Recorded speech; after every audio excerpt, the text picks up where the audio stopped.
Is I want to secure these wires and get them down into this conduit. So I'm going to take this wire from on this side,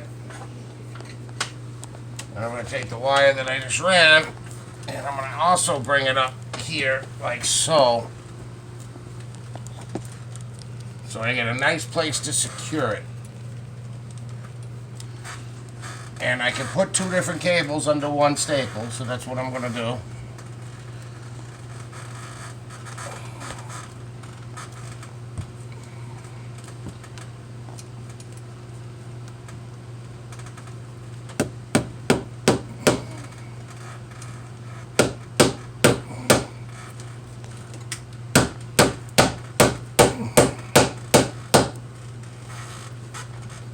Okay. Alright, so now from this point, I need to get these two cables down into my conduit.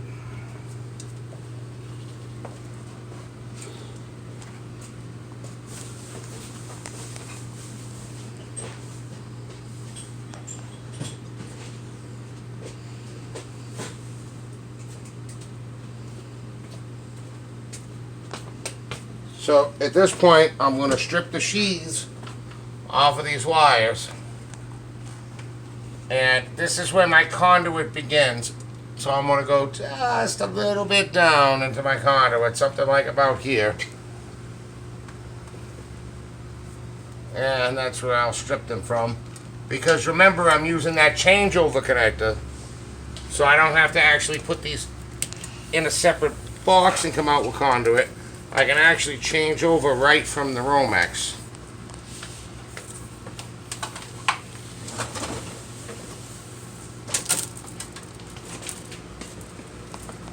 Okay. Now, because these are both 3 wires, and one comes from one direction, and one goes from the other direction, I need to make sure that I keep my 2 travelers together. So as I have one wire taken out, somewhere about halfway or so down the conduit, I'm actually gonna twist these wires together so that when they come through the conduit, I know which red wire and which black wire are together, so I don't have to figure out which ones are which. Because that's the most important part about putting together this 4-way switch, is making sure that you have the right travelers on the inside and the right travelers on the outside. Alright, so that should be more than plenty to do it for me. I'm going to do the same thing with the other wire now.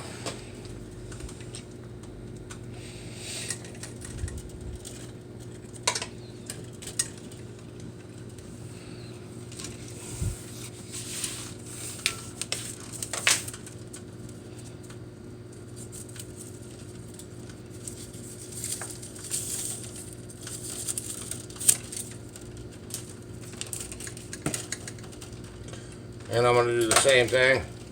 I'm going to take my red and black wire from this side and pretty much just do the same thing so that I know that these two go together.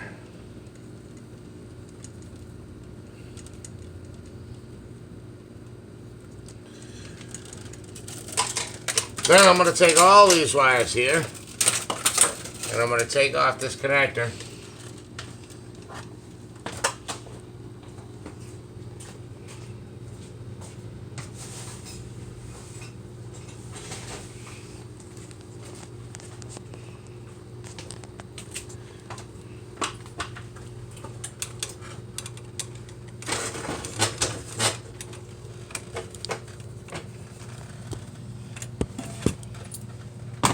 Make it a little easier to get the wires through. So I'm going to open this guy up. Now this is what's called that changeover connector. So it goes onto a PCMT on one end, and on the other end it's a Romex connector. So it's made specifically for this purpose. Because sometimes you run Romex like we did, up in the wall, up in high in the ceiling. But when you come down and it can be exposed, then it could get damaged and be hazardous. So that's why we want to put it into conduit when we come down.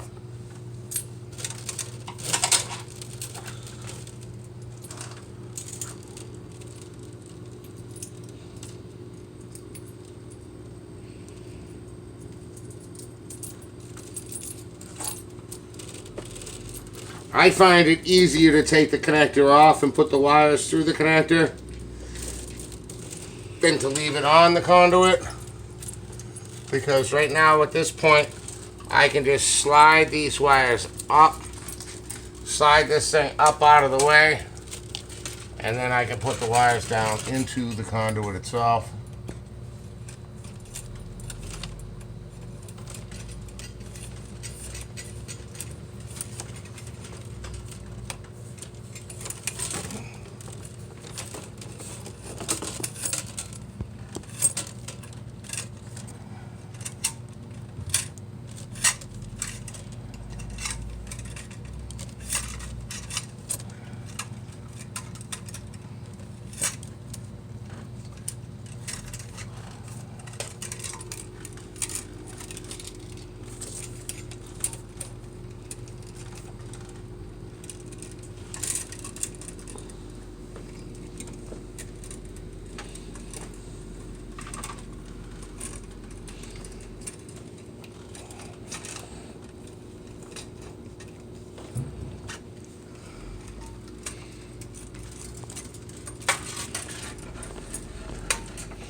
Once I get them set up and nice and neat,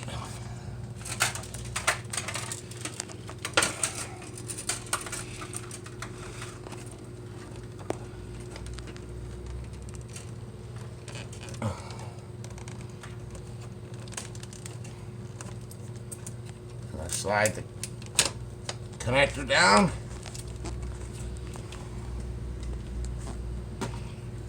Tighten it back onto the conduit.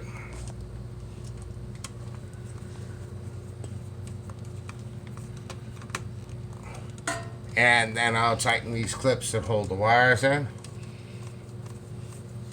And remember, don't tighten one side all the way. Go back and forth like when you're putting on a tire, so you equally distribute the pressure.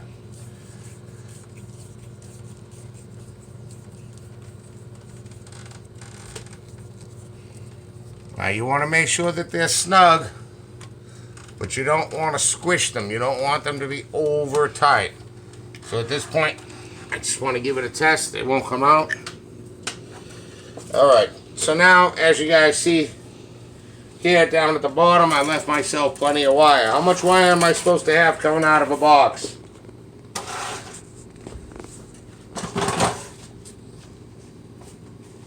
Can you guys hear me? Did I lose audio again? I think I lost audio again. No, I don't know. No, you said 6 inches. Oh, okay. Yes. Very good. Alright, so right from the get-go, I'm going to give myself a little head start, but I'm going to make sure that my red and black wires that are together are twisted together enough so I can see where they are. I want to bring it to the bottom of the box. I'm going to stick my hand outside the box. That gives me plenty more than 6 inches. And I'm going to cut the wires there. That gives me plenty of extra wire. Alright, so if I'm going to set this up for a switch, what do I do first?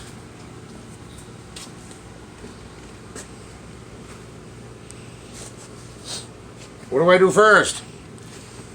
Saying how to set it up for split. What do you hook up first? You have to move your grounds, right? Your grounds, that's right. So I take both my grounds. I'm going to run them neat to the bottom of the box. I'll push my finger in like that. You need to get in here. I'm going to push my finger in like that. I make that little indentation there. I'm going to put my finger here. And I'm going to start twisting these together like so. And I'm going to twist because it's the ground. I'm going to twist them together like that. So now I got this much sticking out. I'm going to cut off one of the ends, one of the shorter ends. Because I'm putting one switch in here, right? So now, put my hook on it, and I'm set. I just push that to the side. What do I do next?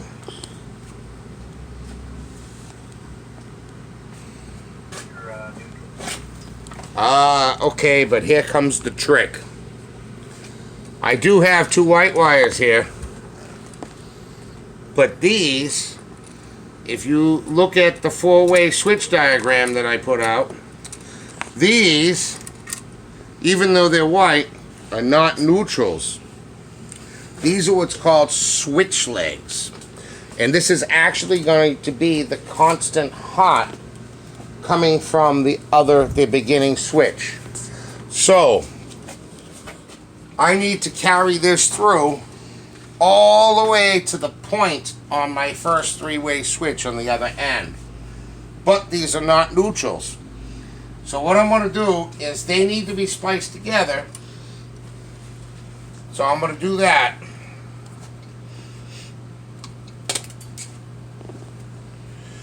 But there's one other thing that I need to do. What's that one other thing that I need to do? I mentioned it the other day.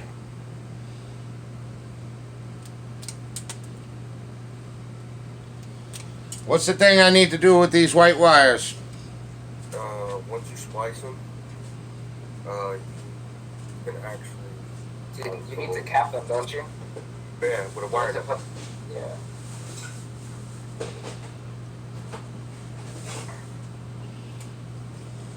Well, I need to label them. I need to mark them. I need to be able to show the next guy that opens up these boxes that the 2 white wires put together are not neutral, that they're actually hot, right? So you gotta So I gotta put a little piece of black tape on each one of them.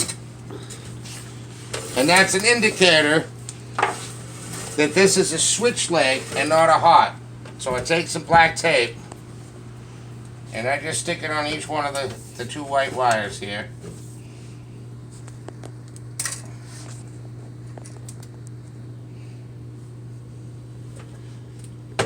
And that is an indicator that, hey, even though the wires are white, they're not neutral. This is a switch leg. That means it's constant hot. So I take the 2 wires, I put the insulations together. I cross it over like so, between my thumb and my forefinger. Then I just simply twist it. And then I take out my pliers and I just touch the edge of it and get a good grip and twist it. Then I take my thumbnail and I stop it right there at the edge of the insulation. I put the open end of my pliers towards my thumbnail and I cut it, and that is the perfect length for a splice. Get a close-up on that splice.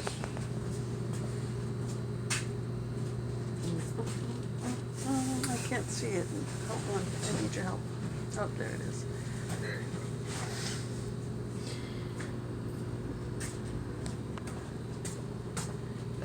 Is that better with the shadow against it? Yeah, with the shadow. Alright. Alright, now this switch leg, this is not going on this 4-way switch at all. This just carries through the power to the next switch.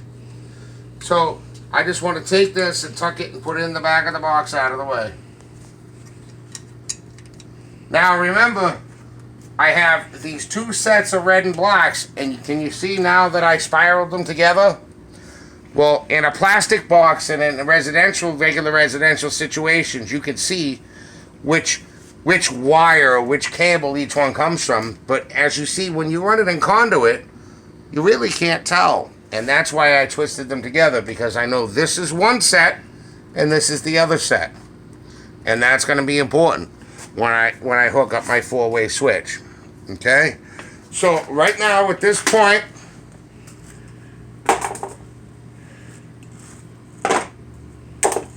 we're going to take, let me see what Alright. Alright, so where we left off was right here in this box. I had already tied together my whites, which are not neutral in this case. They're called what? This will be on the test. They're called hot. Well, they're hots, but what are they called? Switch legs. That's right, switch legs. Alright, so the next thing I want to do is get this box ready for roughing. So I'm going to take these other 2 wires, well 4 wires actually, and I'm going to bring them to the opposite side of the box. And I'm going to bring them out and cut them to 6 inches. Which they almost already are, but...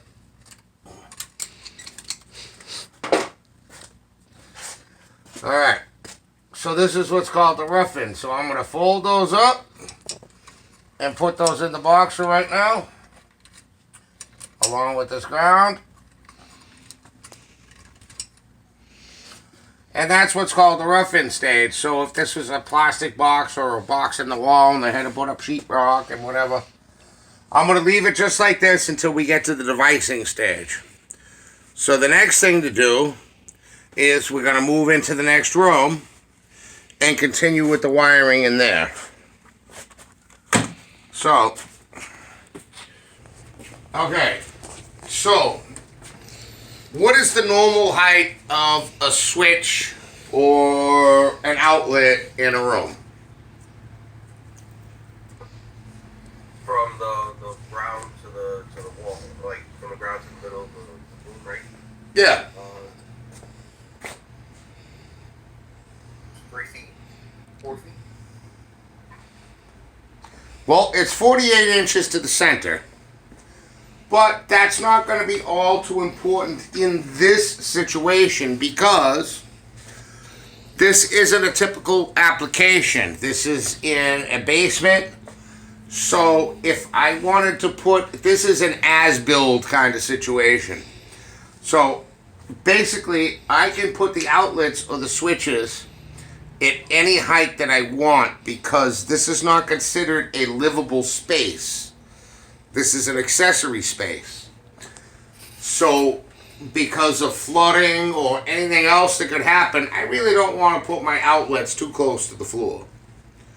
At the same time, I want to make it convenient for what purpose that I have. Alright? So I made an X on the wall right about here, which is where I want to put my box.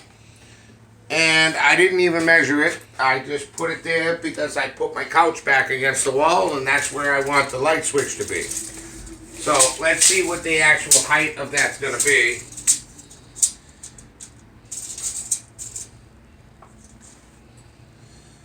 Okay, it's going to be about 42 inches, which to the center. Which is kind of ironic because that is a specific measurement for something else. Does anyone know what that specific measurement is?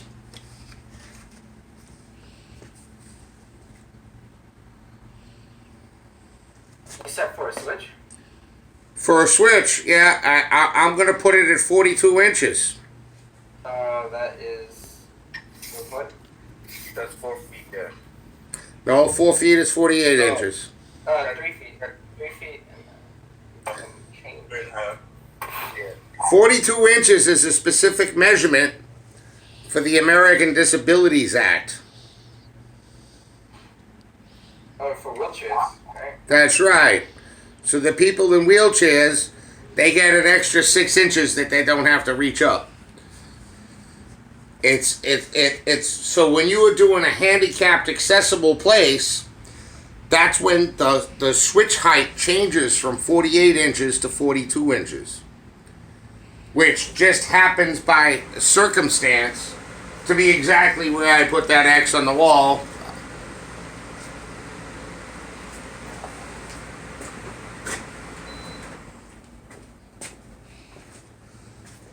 So the first thing that I want to do is I need to obviously I have to get my conduit in there, right?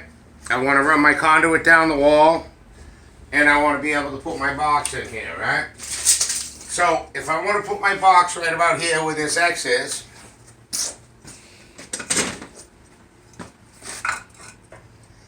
that means that from this point up, that's how long I need my conduit. So, I'm going to measure my conduit now. I'm going to have it stick up like about 3 inches out of the wall. And it looks like 36 inches is going to be a good length for my conduit. So, I'm going to take my conduit.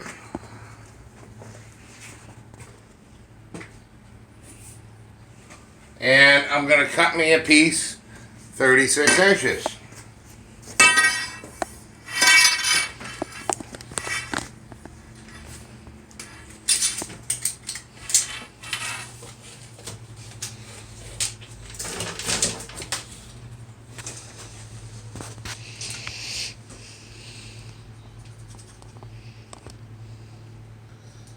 I put a mark on my conduit at 36 inches.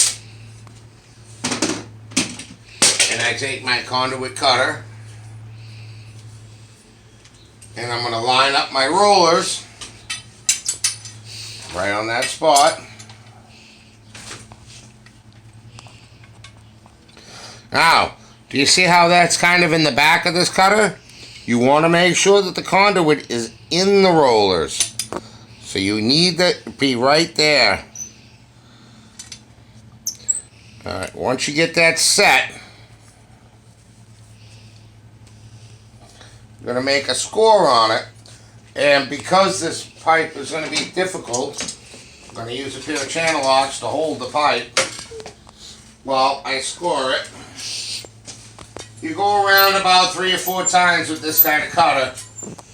And then, every time after that, you go a quarter of a turn. Not more, you put too much pressure on the blade. Okay, let the tools do the work, don't force it.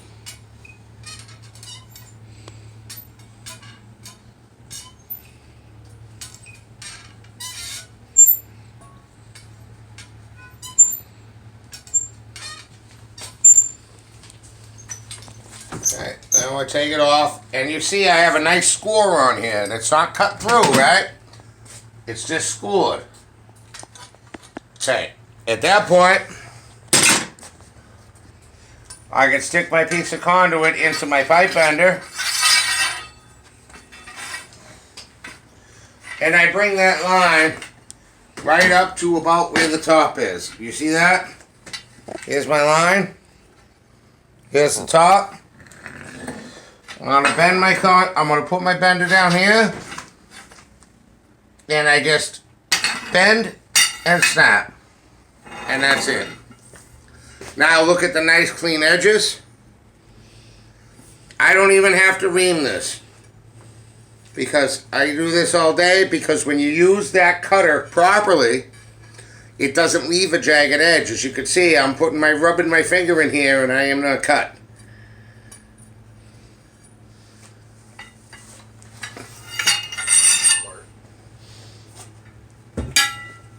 Okay, now, one of these is 36 inches and one of them's not.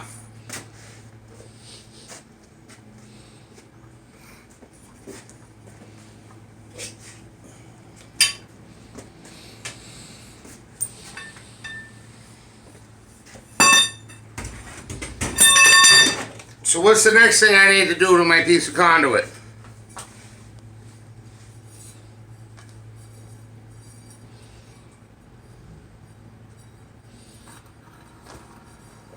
John said bend it.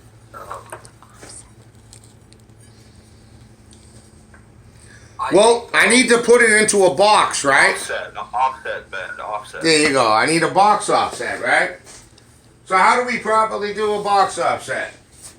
We're supposed to do it at 10 degrees and, you know, like 2 inches apart from each other. When you've been doing this a while, you just take the conduit. You see how I have like a ½ inch sticking out of the pipe bender right here? Yeah, I see it. Okay. So, I give it a little tweak. Then I flip it over, and I get past the bend, just about that far, the same amount of length. You see that? Yep. And I make sure that it's perfectly level. I don't want it twisted like this or like this. I need it to be perfectly level. So once I get it perfectly level, I give it the same little tweak.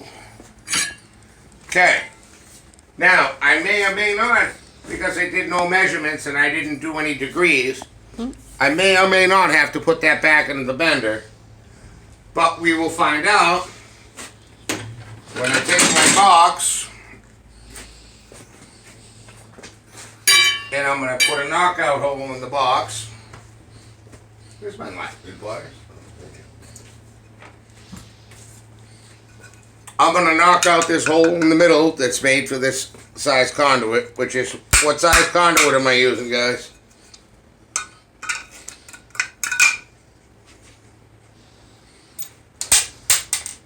What size conduit am I using? My watch I would have. EMT. What'd you say? Half inch. Correct. So I'm going to take my conduit, I'm going to put it up on the wall. And I'm going to see, after I put in my knockout, if I can just slide that right in. And look at that. Hold on. Oh, you can't see? I got my conduit on the wall, and look. It goes right in. Which means that this box offset that I put on here was perfect. I've done this a few times, so, you know.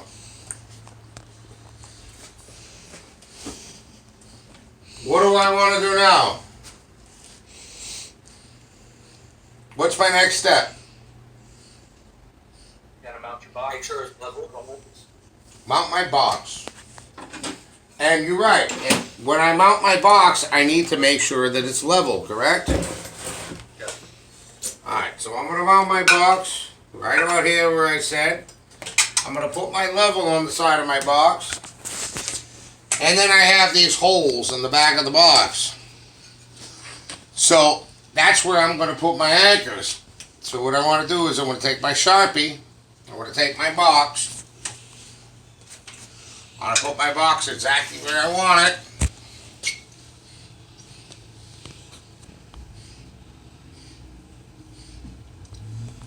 I want to make sure that it's level. And once it's level, I'm going to mark 2 of those holes. Once I have those 2 holes marked,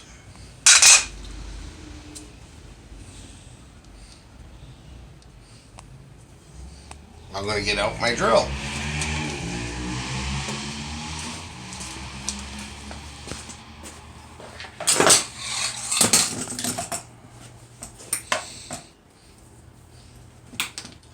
So on this particular drill, I have my 1/4 inch SDS masonry bit.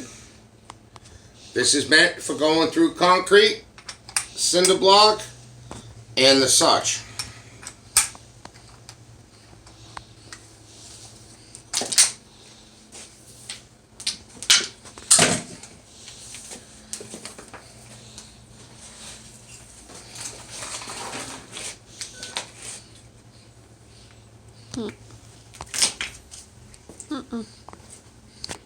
It's a computer. It's okay, the computer can last 2 minutes. Alright, so I'm going to do my holes.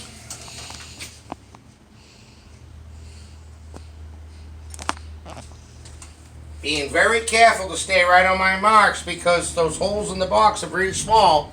And if you're off just by a little bit, it's not going to line up and it won't be able to be level.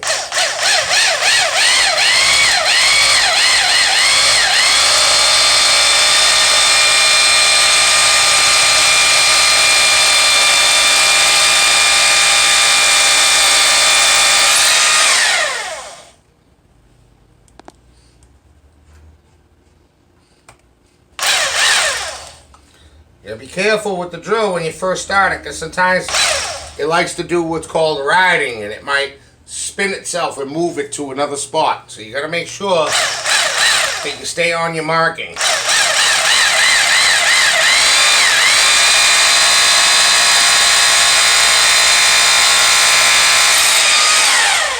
Otherwise, again, you're going to have trouble being able to make that box perfectly level, and that's what we want. We need it to be perfectly level.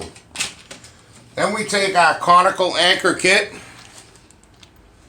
also known as a plastic anchor kit, and we're going to take our 2 plastic sleeves and put them into the holes.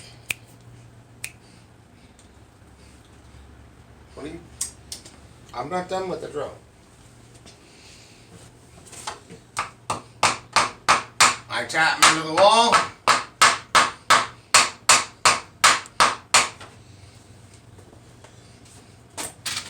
Then I take one of the screws. I take my box. And I line up the hole. And I just start it. Remember, I don't tighten down anything until I'm ready. So I get it started, but I leave it loose. And I get the other one started. And I did a good job because if you can look in here, you see that the 2 holes line up exactly. So that's a good thing.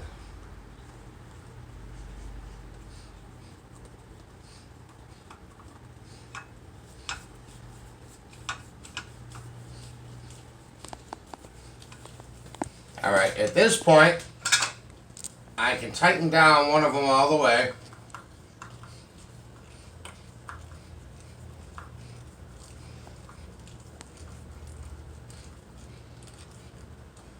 While leaving the other one loose to make sure that I stay level. Now, if I can't stay level, which this is not perfectly level, I'm going to loosen this and I'm going to get it to a point where it's perfectly level, and I'll tighten down the other side screw.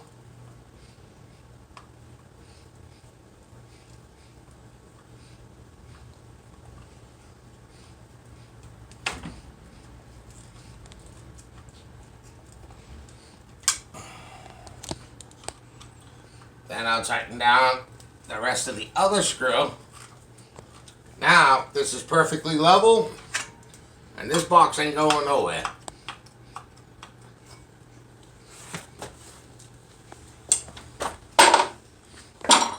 What do we do now?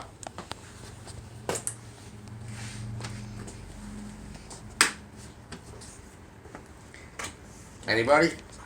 Put your conduit on. Put my conduit on. So what do I need for my conduit? You need the adapter piece that connects from the conduit to the box. It's like a nut. So I need the connector, right? Guys, thank you. Alright, so I need the connector. I got the changeover here.